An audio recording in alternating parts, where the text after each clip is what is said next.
হ্যাঁ বাবা খুলে দিন। তুমি কি হেড মিস্ত্রি না? হ্যাঁ হ্যাঁ মিস্ত্রি। তো আমার এই ভাতটার কামটা কবে করবা? এই তো এই আগামীকাল থেকে স্টার্ট। আগামী লাগতো না। এই একটা আমি আগে একটা ফর্মা বানাই লই, হ্যাঁ তোমার বুঝাই দেবো। শুধু একটু সিমেন্ট দাম ডালবা। আচ্ছা এর দূরে কাম। আচ্ছা ঠিক আছে। ঠিক আছে, সিমেন্ট হাতে লাগছে সমস্যা নেই, গায়ে লাগাইলাম কামটা করি। আচ্ছা। আর নইলে আসলে ওই এনে যেরকম করছি হেরমা দেখবা। আচ্ছা আচ্ছা না এই আরেকটা জিনিস আছে তো। ও এদিকে এদিকে এদিকে মশলা এদিকে বাংলাদেশের এই মিডিয়ার লোকগুলো আছে না বাবা, এখনো এই বঙ্গবন্ধুরে ইয়া বলে বাবা, জাতির পিতা বলে বঙ্গবন্ধু বাদ দাও। এই বাঞ্ছিত বলতে।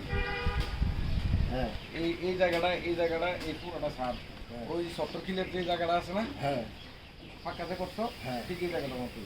আচ্ছা ঠিক আছে। এটাই আছে হ্যাঁ। সম্পূর্ণ। আচ্ছা ঠিক আছে দিয়ে দিন। এক কালার এক কালার। এটা এটা এটা আচ্ছা। এরপরে হ্যাঁ। আমি ঢাকার থেকে প্লাস্টিকের ঘাস এনে না এটার ভিতরে বিছিয়ে দিয়া ওই আমার দুইটা মাইয়ার লেগিয়া এই পার্কের মতো করে দিন, মানে তারা দৌড় বোটন করছে। চলো আচ্ছা ঠিক আছে।